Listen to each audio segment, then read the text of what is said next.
до 100% безвъзмездно финансиране за фирми от въгледобивните райони. От 29 януари до 15 май е отворена за кандидатстване процедура диверсификация и адаптиране дейността на малките и средни предприятия към икономическия преход. Целта на процедурата е да подкрепи предприятия, които развиват дейност в областите Кюстендил, Перник и Стара Загора, както и 10 общини от Маришкия басейн. А това са именно общините Димитровград, Елхово, Нова Загора, Симеоновград, Сливен, Тополовград, Тунджа, Харманли, Хасково и Ямбол.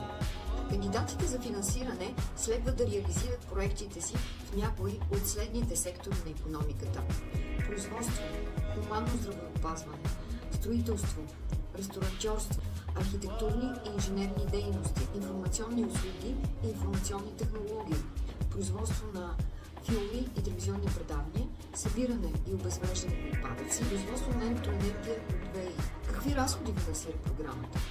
Това са закупуване на производствено оборудване, разходи за строително-монтажни дейности, разходи за наем на помещения, които не могат да са повече от 10% от инвестиционните разходи по проекта, придобиване на специализиран софтуер, нужен за производствения процес.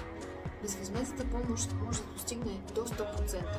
Това зависи от режима на помощ, под който се усвоява безвъзмездната помощ, от региона, в който се реализира проекта и от вида на предприятието кандидат. Дали то е микро, малко, средно. Така, например, за областите Кюстендил и Перник безвъзмездната помощ за микро и малки предприятия е от порядъка на 40 до 100%.